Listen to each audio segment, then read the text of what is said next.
দেখেন গরুর পূজা কিভাবে শুরু হয় পৃথিবীতে। প্রথম মূসা আলাইহিস সালাম আল্লাহর সাথে সরাসরি কথা বলতেন। ওয়াকাল্লামাল্লাহু মূসা তাকলিমা, সুবহানাল্লাহ পড়েন। এখন বনি ইসরাইল হচ্ছে পৃথিবীর সবচেয়ে গোয়ার জাতি। তারা বলে, মূসা তুমি যে আল্লাহর সাথে কথা বলো আমরা তো দেখি না, তুমি যে কথা বলো আমরা তো শুনি না, তো কি করতে হবে? বনি ইসরাইল বলে, আমাদের মধ্য থেকে 70 জন নিয়ে যাইতে হবে তুর পাহাড়ে। ওরা আয়সা যদি কয় হয় আমরা শুনছি, তাহলে বিশ্বাস করব। কত বড় ডাকাত দেখছেন বনি ইসরাইল। এদের চেয়ে গোয়ার জাতি নাই। এত গোয়ার তুমি করেছে মূসা আলাইহিস সালামের সাথে। তুমি যে আল্লাহর সাথে কথা বলে আমরা তো দেখি, কি করব? 70 জন আমাদের বন্ধু বান্ধব যে যদি দেখে, তারা বললে ওকে আস, 70 জন আস। 70 জন নিয়ে গেল। মূসা আলাইহিস সালাম হারুন আলাইহিস সালামকে খেলাফা দিয়ে গেলেন, আল্লাহ ওনাকে নবী বানালেন।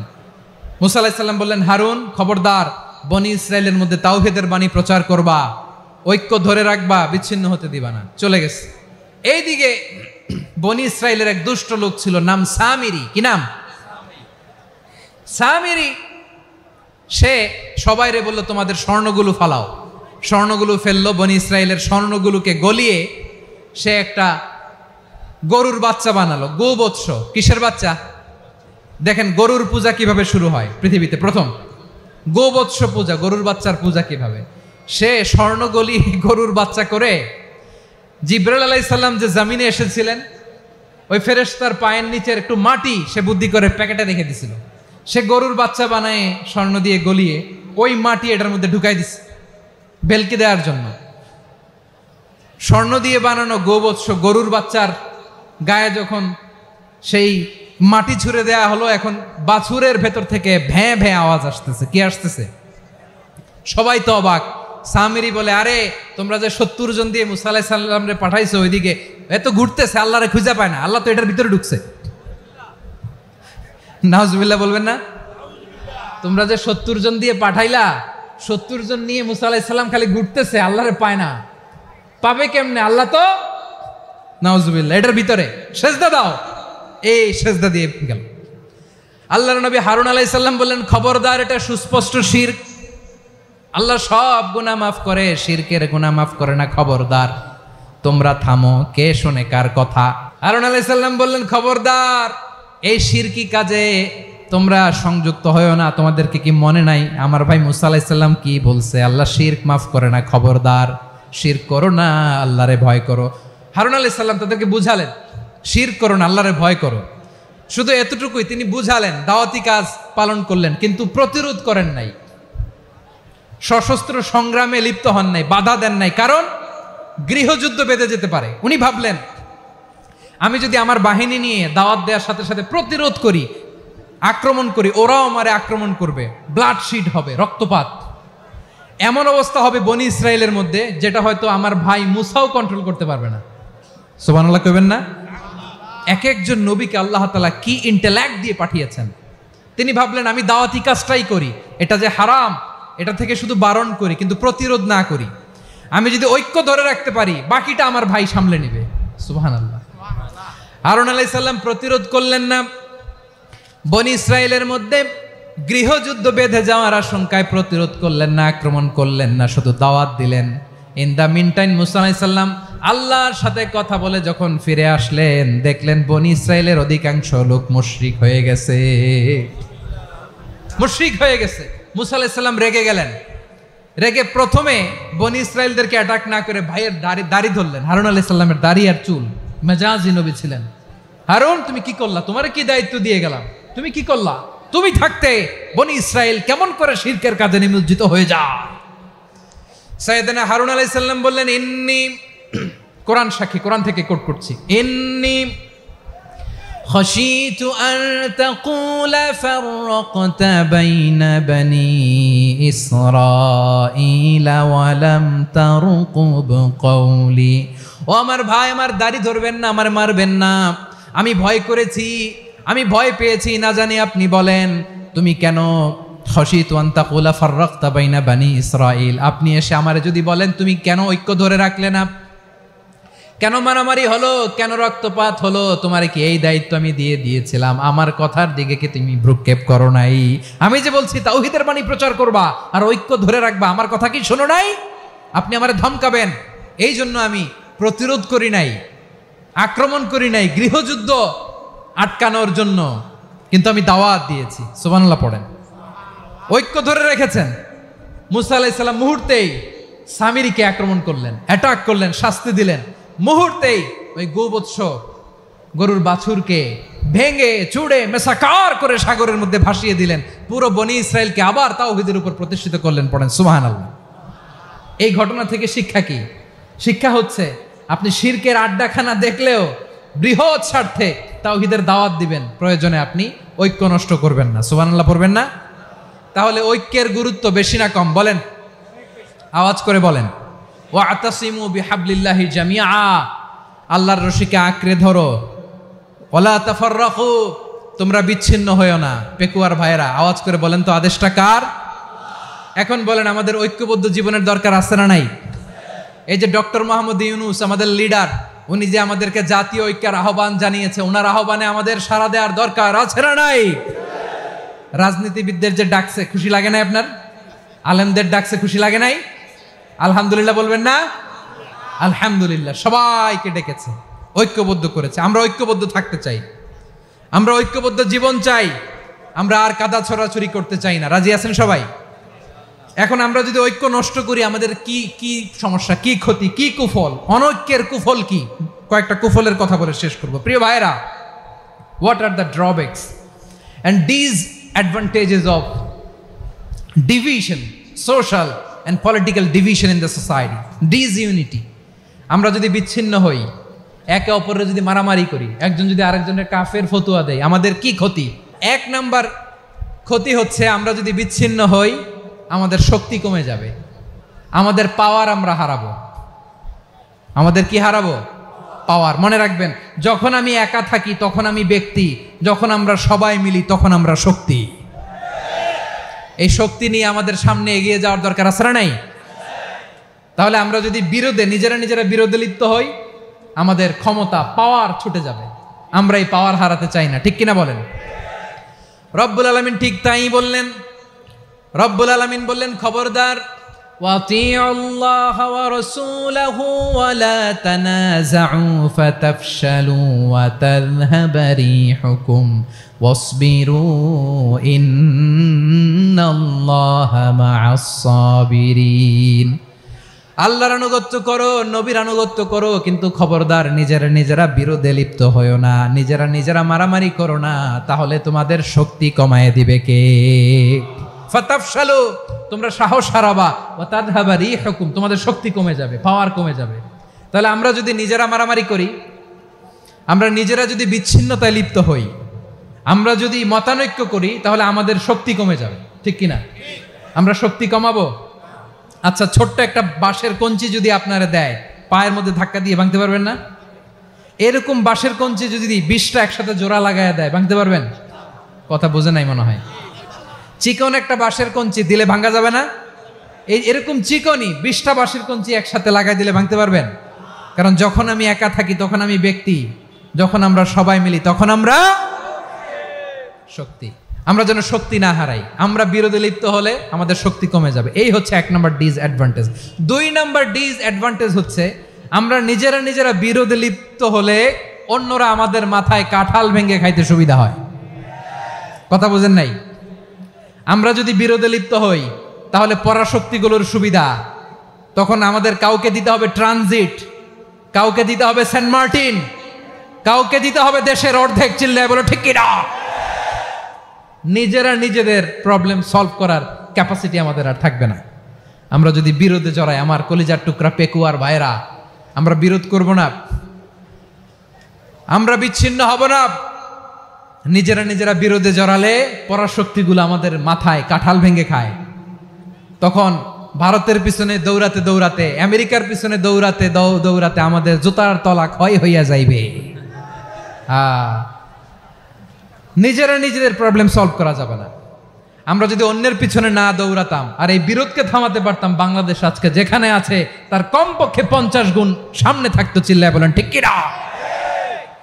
তাহলে 1 নম্বর ক্ষতি হচ্ছে, আমাদের পাওয়ার লেস হয়ে যায়, আমরা দুর্বল হই যদি আমরা বিরোধ করি। 2 নম্বর হচ্ছে, পরাশক্তিগুলোর সুবিধা নেয়। 3 নাম্বার হচ্ছে আমাদের উন্নয়ন, দেশের উন্নতি, অগ্রগতি এটা স্থবির হয়ে যায়, এটা বাধাগ্রস্ত হয়। প্রিয় ভাইয়েরা, ইউনিটি, ঐক্য হচ্ছে একটা দেশের উন্নয়নের মূল ভিত্তি।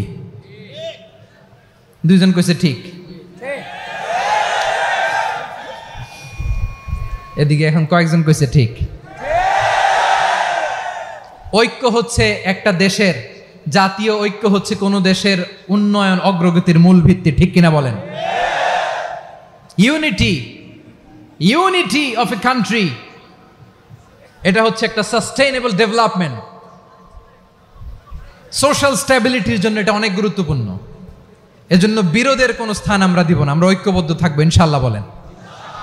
আর কখনো কাউরে কাফের বলে গালি দিবেন? তুই জাহান্নামী বলবেন? ঝগড়া লাগলে লাগাই দিবেন? তাহলে কি করবেন? মিলায় দিবা। আওয়াজ করে বলেন, কি করব? প্রিয় ভাইয়েরা, এই বিরোধ গত 50 বছর তো আমরা দেখেছি, ধর্মীয় অঙ্গন বলেন, সামাজিক অঙ্গন বলেন, রাজনৈতিক অঙ্গন বলেন, এই বিরোধ আমাদেরকে শেষ করে দিয়েছে। এই 24-এর ছাত্র নাগরিক অভ্যুত্থানের পরেও যদি সেই বিরোধ আমাদেরকে খায়, তাহলে এতগুলো তাজা জেনজির রক্ত বৃথা যাবে। চিল্লায় বলো ঠিক কিনা? আমরা এই রক্তগুলো কি বৃথা যেতে দিতে চাই না? আমরা ঐক্যবদ্ধ থাকতে চাই। রাজি আছেন? আমরা আর কাদা ছোড়াছুরি করব না। অনেক হয়েছে, আন্না, এবার থামুন। অনেক হয়েছে, আন্না। প্রথমেই আমি এদেশের সম্মানিত আলেম সমাজকে বিনয়ের সাথে অনুরোধ করব, আসুন আমরা ঐক্যবদ্ধ হই। আজকের এই পেকুয়ার ঐতিহাসিক তাফসিরুল কোরআনের প্রোগ্রাম থেকে আমি সম্মানিত আমার মাথার তাজ ওলামাদেরকে জাতীয় ঐক্যের আহ্বান জানাই। পেকুয়ার এই ঐতিহাসিক তাফসিরুল কোরআনের প্রোগ্রাম থেকে আমি আমার সম্মানিত রাজনৈতিক ব্যক্তিবর্গদেরকে জাতীয় ঐক্যের আহ্বান জানাই। অনেক হয়েছে, আন্না। আধিপত্যবাদকে রুখে দিতে হলে, বাংলাদেশের বিরুদ্ধে যে কোনো ধরনের ষড়যন্ত্রকে রুখে দিতে হলে জাতীয় ঐক্যের কোনো বিকল্প নাই। চিল্লায় বলো ঠিক কিনা? আমার প্রিয় ভাইয়েরা, আমার ভাইয়েরা, আর কাদা ছড়াছড়ি করব না ইনশাআল্লাহ বলেন। আল্লাহুম্মা ফারশাদ, আল্লাহ তুমি সাক্ষী থাকো, আল্লাহ তুমি তৌফিক দাও। আওয়াজ করে পড়েন আমিন। আর একে অন্যকে কাফির বলে গালি দিব না, ঠিক কিনা বলেন? রাজি আছেন? ধ্বংস করে দিয়েছি আমরা আমাদেরকে। আপনারা হালাকু খানের নাম শুনেছেন? মঙ্গল অধিপতি হালাকু খান বাগদাদের আমাদের বিশাল দারুল হিকমা লাইব্রেরিকে ধ্বংস করেছে।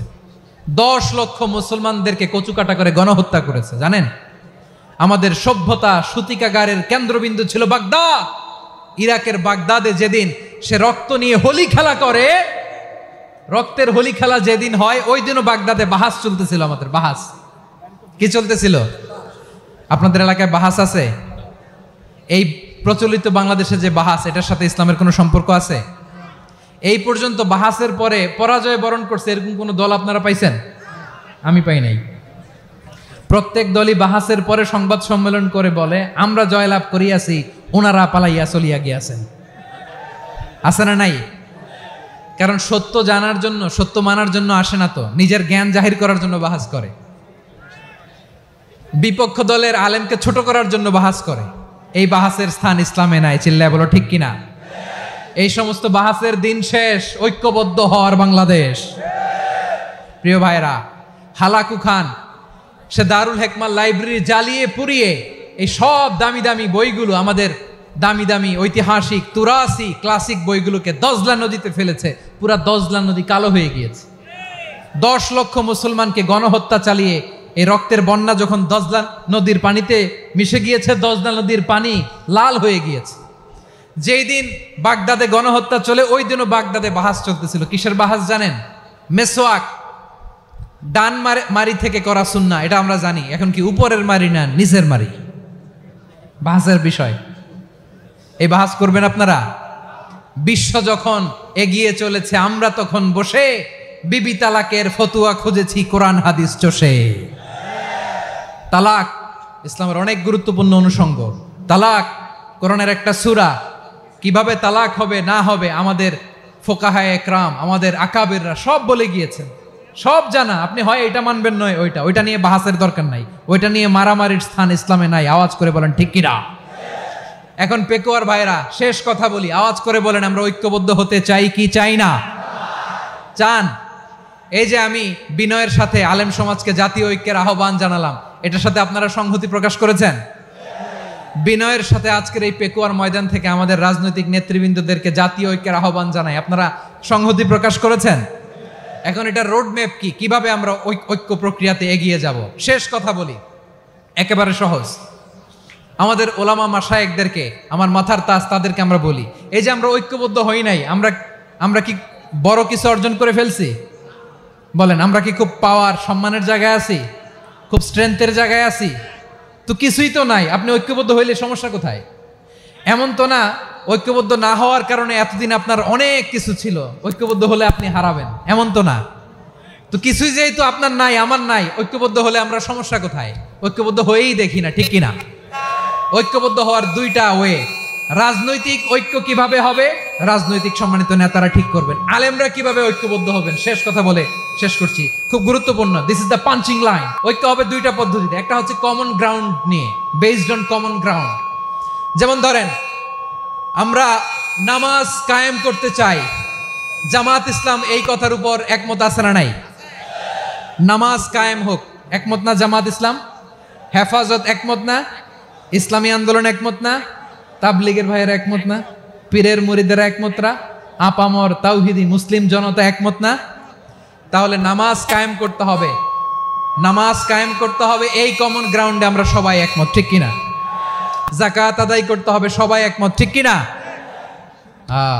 নারীদের পর্দা করতে হবে, শালীন পোশাক পরতে হবে, একমত সবাই, ঠিক কিনা? বৈষম্য বিরোধী বাংলাদেশ চাই, সবাই একমত, ঠিক কিনা? মেরিটোক্রেসি, আর কোনো মামা চাচার ফোনে পদ দিলে হবে না, মেধার ভিত্তিতে সবগুলো পদ ঠিক করতে হবে, চিল্লায় বলো ঠিক কিনা? আমরা একমত না? স্বাধীনতা সার্বভৌমত্বের প্রশ্নে আমরা সবাই একমত, ঠিক কিনা? আমার নবীরে গালি দিলে রাষ্ট্রীয়ভাবে সর্বোচ্চ শাস্তি তার নিশ্চিত করতে হবে, ঠিক কিনা? এরকম 10টা কমন গ্রাউন্ডে আমরা সবাই এক। এই 10টা কমন গ্রাউন্ডকে সামনে রেখে বিশাল জনসমাবেশ করেন সোহরাওয়ার্দীর ময়দানে, সবাই আসেন, জামাত ইসলাম, হেফাজতে ইসলাম, ইসলামী আন্দোলন, পীরের মুরিদ, তাবলীগ, খেলাফত মজলিস, সবাই একসাথে হন, তাহলে সবাই জানবে যে এই 10টা বিষয়ে আমরা একমত। বলেন, এই ঐক্যতে আপনার দরবার যাবে? দরবার নষ্ট হবে? আপনার দল নষ্ট হবে? আপনার আকীদা নষ্ট হবে না? আমার মাথার তাজ সম্মানিত ওলামায়ে একরাম, এই 10টা কমন গ্রাউন্ডে যদি এক হন, আপনার আকীদা নষ্ট হবে? আপনার আকীদা আপনার, আমার আকীদা আমার, আপনার দল আপনার, আমার দল আমার, আপনার পলিসি আপনার, আমার পলিসি আমার, কারো কিছু নষ্ট হবে না। কিন্তু যে বিষয়ে আমরা সবাই একমত, এরকম 10টা মৌলিক পয়েন্টে আমরা একমত হতে চাই কি চাই না?